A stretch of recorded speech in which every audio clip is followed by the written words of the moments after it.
ये कहानी उस समय की है जब मेरे परिवार में मेरी माँ, मेरे पापा और मैं गर्मियों की छुट्टी बिताने के लिए किसी रेस्टोरेंट में आती हूँ और वहाँ पे 2-3 दिन के लिए रेस्टोरेंट बुक करके वहीं पे रहती हूँ। लेकिन हमारे साथ वहाँ पे कुछ ऐसा घटना घटता है जिसके बाद पूरा के पूरा परिवार ही बिखर जाता है। एक बार होता ये है कि जब मैं अपने कमरे में सो रही होती हूँ तभी मैं उससे पहले ये बता देती हूँ कि हमारे साथ हम तीनों के अलावा कोई और भी था जिसके बारे में हमें कुछ खबर नहीं था। अब ये तो पता नहीं रेस्टोरेंट वाले क्या ऐसा गड़बड़ कर रहे हैं, और एक तो वो हमें बहुत कम दाम में ही ये रूम दी थी, लेकिन उस बारे में कुछ ज़्यादा सोची नहीं और मैं वहाँ पर सो जाती हूँ। कुछ नींद काफ़ी आने के बाद मैं सो जाती हूँ।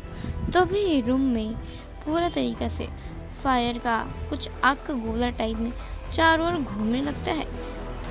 तभी मेरी नींद खुलती है और मैं ये सोचती हूँ कि अरे ये क्या हो रहा है, मुझे कुछ समझ में नहीं आ रहा है। मैं काफ़ी ज़्यादा डरी हुई थी, लेकिन मुझे ये पता नहीं कि अब मेरे साथ क्या होने वाला है।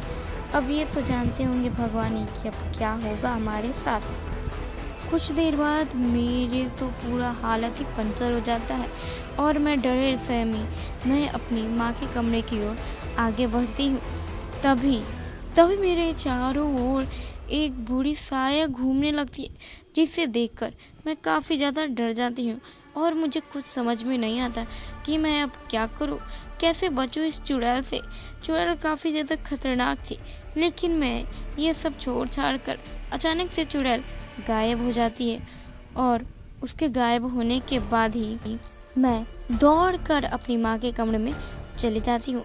माँ सो रही थी। मैं माँ को जगाती हूँ, कहती हूँ माँ उठो ना, मम्मी उठो। जिसके बाद मेरी माँ उठती है और मुझसे पूछती है कि क्या हुआ बेटा, तुम इतनी रात को क्यों आई हो? क्या हुआ, तुम्हें डर लग रहा है? कोई प्रॉब्लम है तो बताओ।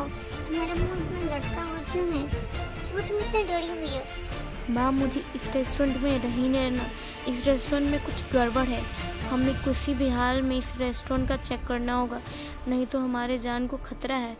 जिसके बाद ये बात सुनकर माँ काफ़ी ज़्यादा शॉक में हो जाती है और मुझे कुछ समझ में नहीं आता कि मैं अब क्या करूं। लेकिन मुझे इतना पता है कि मुझे किसी भी हाल में इस चुड़ैल के बारे में सच्चाई जानना होगा, क्योंकि अगर इसके जाने बिना अगर कुछ भी करेगी तो चुड़ैल हमें सबको मार डालेगी। लेकिन मुझे अब कुछ समझ में नहीं आ रहा है कि मैं क्या करूं। तभी मेरी माँ कहती है कि अरे बेटा, तुम डरती क्यों हो?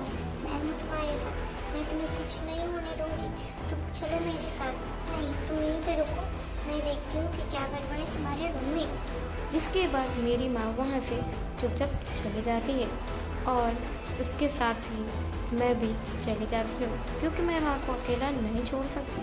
माँ के चले जाने के बाद मुझे कुछ नहीं पता ये कैसे हो रहा। हाँ, मुझे ये पता है जिस दिन मैं होटल में आया था उसके बाद से मेरे पूरा परिवार ही रूम से गायब है और अब मुझे ये नहीं पता कि मेरा सारा परिवार कहाँ चला गया। मैं अपने परिवार को काफ़ी ज़्यादा ढूंढने का कोशिश कर रहा हूँ, लेकिन मुझे कुछ समझ में नहीं आ रहा है कि मेरा परिवार कहाँ है। इस बात को जानने के लिए मैं होटल में 5-6 दिन ऑलरेडी रुक चुका हूँ, लेकिन मुझे मेरे परिवार के बारे में अभी तक कुछ खबर नहीं है। ये काफ़ी ज़्यादा डरावना भी लग रहा है, लेकिन मैं कुछ नहीं कर सकता हूँ।